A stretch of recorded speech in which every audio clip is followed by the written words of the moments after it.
Live your best life.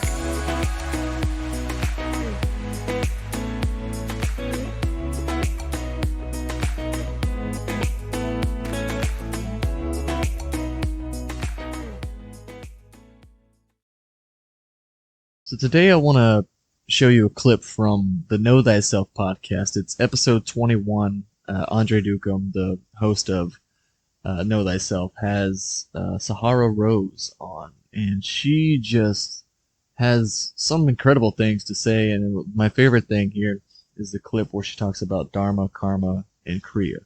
And so let's check that out real quick, and then I'd love to add a few of my own tidbits on top of it. And I later learned of this concept of Dharma, Karma, and Kriya. So in Vedic concepts, it's like we're all born in alignment with our Dharma.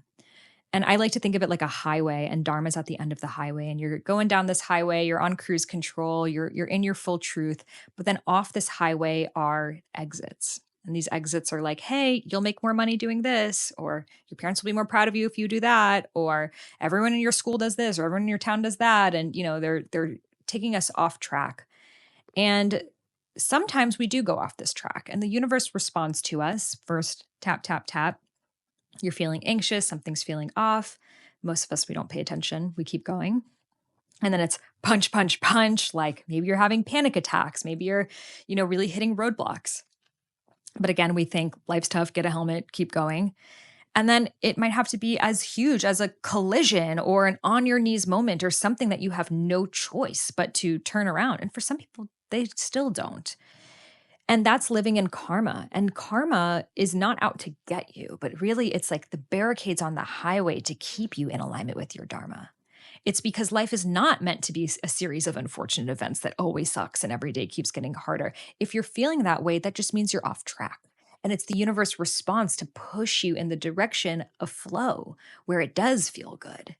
So then when we move back to that direction, we're going towards our dharma, we experience what is called kriya, the effortless action of living our dharma. And that's when you're reading the right people at the right time and having the right conversations, listening to the podcast that tells you the thing that leads to the next conversation that you're going to have after this episode. And, that is what you're designed to feel like. It's just we live in a society that is so collectively living in karma that when we're in kriya, we doubt ourselves. And sometimes we like self-sabotage and get ourselves out of it.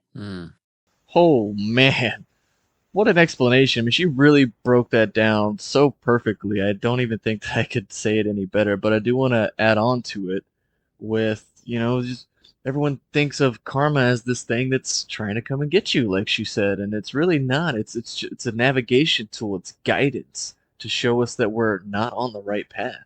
So we don't have to fear karma. We should just notice it.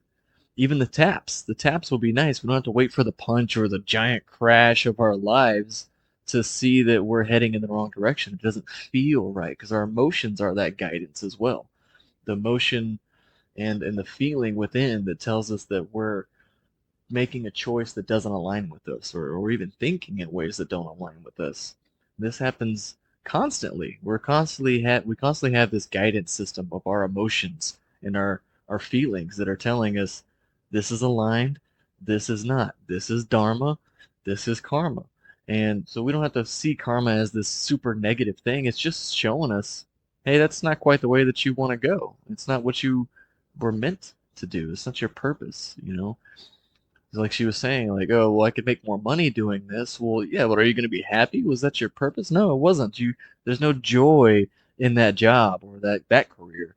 But if you follow what's in your heart, what your higher self gave you, this purpose, this dharma, if you start following it, you'll feel kriya. Things will just start synchronizing and feeling so effortless and just so beautiful, like almost like the movies, just fantastical life of just synchronicities, everything syncing up and everything just falling into place. And that's exactly what the difference is between following your dharma and letting yourself follow karma. And like she said, I mean, some people just never even notice it or even decide to make a change. Even once the big crash happens or disease happens and things like that, people don't ever want to take control and take the blame to then shift.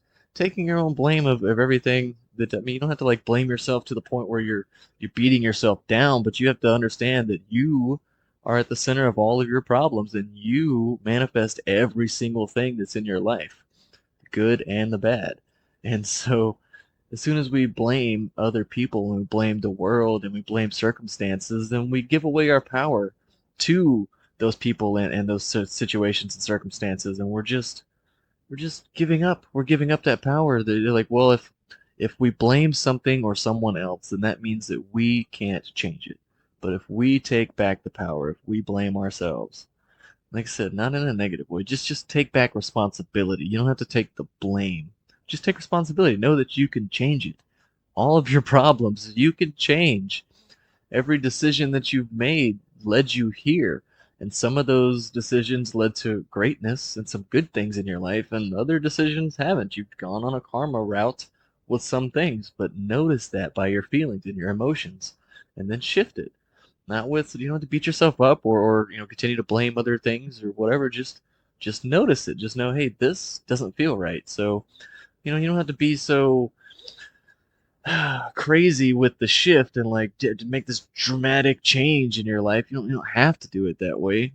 Especially when it comes to careers, like following your passion, like I'm doing here with YouTube and such. I mean, I'm not making money with it yet, but I have other ways of making money for now. But I'm following this passion, and so like if you're stuck in a job that you don't love, and you know what you want to do with a career, you don't have to quit the job immediately and just like upheave everything and just start this whole new life from scratch, and like worry about being homeless and things like that, or losing your partner, or maybe even your kids and things like that. Just start moving towards that career that you do want. Start doing it part-time. Start putting things in motion and slowly letting go of that karma job or that karma career or whatever it is that's got you in that karma in the first place. Just start shifting. Some people do take the ultimate route of just like flipping the table, like, okay, let's I'm gonna start chasing my passion full on. And that's kind of what I started doing for the most part. Maybe not quite that dramatically, but I decided that I wasn't going to work jobs anymore, and so I don't have an incredible amount of money, but I am able to survive with my gigs and with my own talents. I do different things and small things, and I'm able to pay my bills while pursuing this career more full time, more instantly, instead of waiting to like, okay, well, let me just shift some things and slowly do this part time while I do this full time. And yeah, I don't care about the money. I care about the passion. So I was able to go pretty much instantly into the passion. But you don't have to do it that way. You don't have to, especially if your mind tells you that's dangerous, don't do that. We're going to lose everything. Don't do that. Just small things at a time. Just get yourself out of the karma. Start following your passions, your excitement, and your joy. And don't see karma as a negative thing. It's just a guidance system. You don't have to see negative emotions as a bad thing either. They all have their purpose. Like we need anger, we need guilt, we need all kinds of things. We need fear. All these things, fear keeps us alive. Anger keeps us, keeps us have like respect for ourselves, and guilt keeps us from being a sociopath and things like that. So I mean, these are all necessary emotions. They're all helpful. They're all tools. They're all guidance systems. But sometimes we overuse them a little bit, or we go too far into it. We're depressed all the time. We're fearful all the time. We're angry all the time. Or we're really put a whole lot of effort into this job or this relationship that just doesn't align. So you start getting farther and farther off that Dharma path. So you don't feel any Kriya. Nothing feels synchronous at all.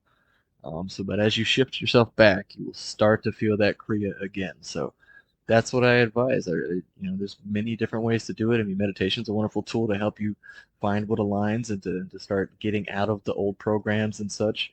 But there's so many different things, and that's what I'm trying to help people discover here, and try to start using different little tools, different permission slips, and just different techniques, different understandings of how reality works, especially around the law of attraction, because it's such a big thing. It all starts with the inner reality. The inner reality creates the outer reality, not the other way around. So, yes, I really love what she said. Go check out Sahara Rose and go check out Know Thyself Podcast with Andre Duqum. They're both incredible people and have incredible things to share with the world. So, yeah, go check them out. And I will do more and more clips of these from podcasts and guests and just things that I find interesting that I want to comment on as well.